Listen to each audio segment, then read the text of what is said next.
Hey, good afternoon, everybody. Thanks for being here in the KSL Stream Center. I'm Shara Park.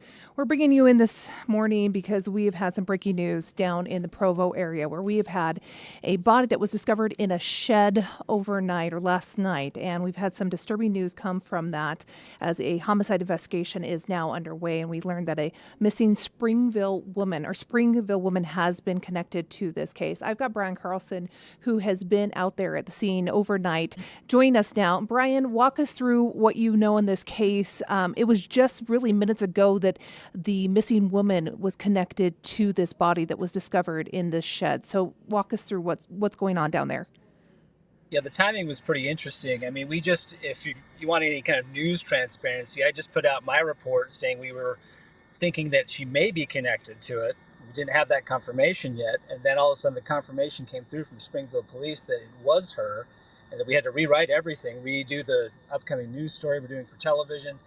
And I'm getting some updates about the script we put out on the internet that should be there momentarily. But let me just kind of start back from where we kind of thought this would be going. So we got word from police late last night that this body was found here at this apartment in Provo. In fact, we're parked right next to it. That's the apartment building right there.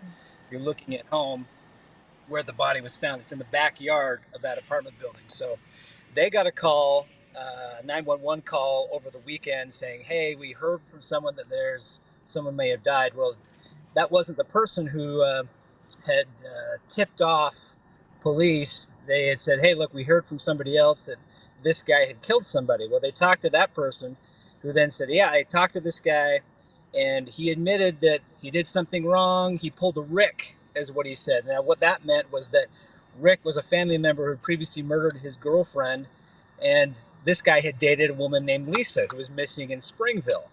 And so this tipster put two and two together and then told police that. They came out and found the woman's body inside the shed behind this apartment building.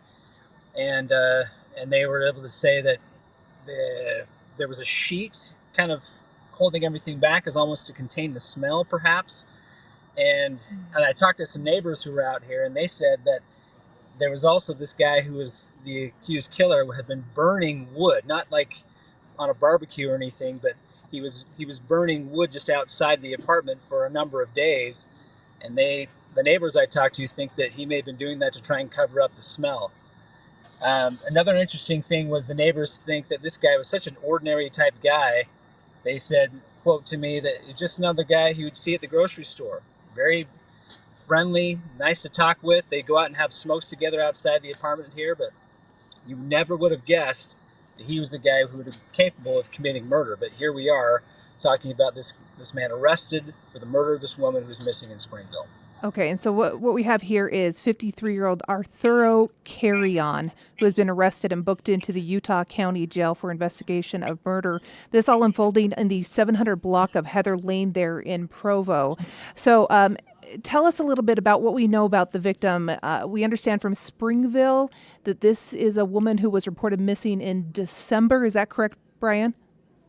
Yeah, that's what we're seeing there. So you have both of that coming from Springville Police's Facebook page, where they put out this call to find her. I believe that was posted January 29th, if you're looking that up on social media and you want to see who we're talking about. So they posted on 29th, she'd been missing out of December.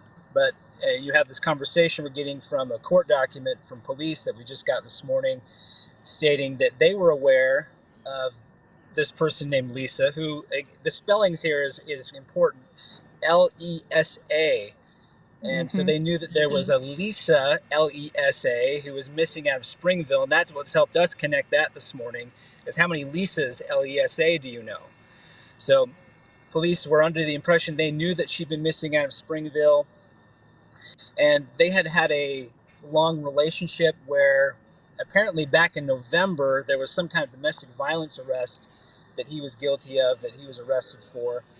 And so he blames the police for kind of leading to her death. Now, what that was, it's really unclear at this point. We just know they had a dating history that he had committed some type of domestic violence against her, and then shortly after that, the next month, she goes missing. And then she may have been here the entire time. That's still an to be determined.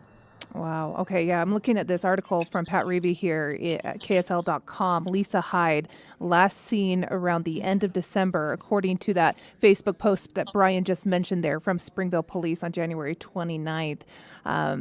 And talking about that aggravated assault on December 12th that he was charged with in 4th District Court, where in that case he was accused of strangling his partner at that time, Lisa.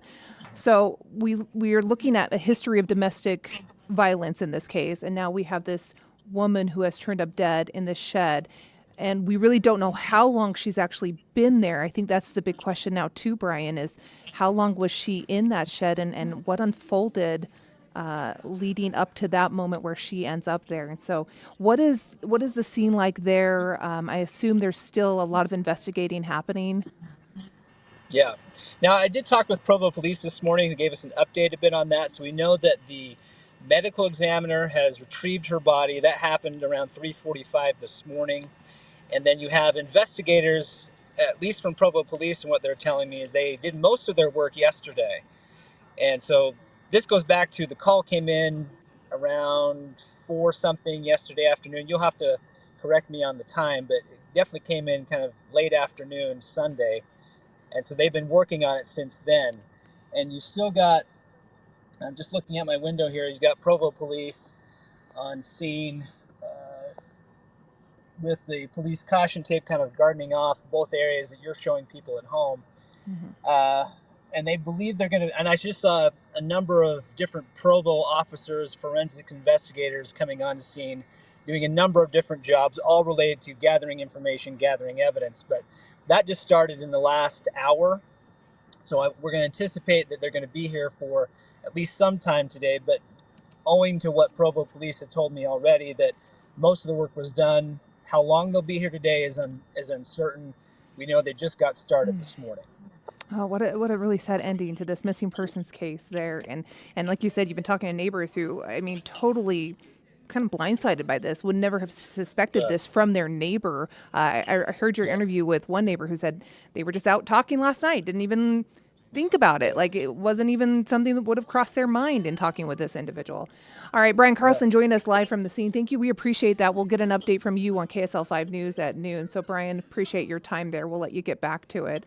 I'll bring this back up. We'll let him get going. So there you go. That's the very latest on what's happening there in the Provo area. I want to, again, this is in the 700 block of Heather Lane.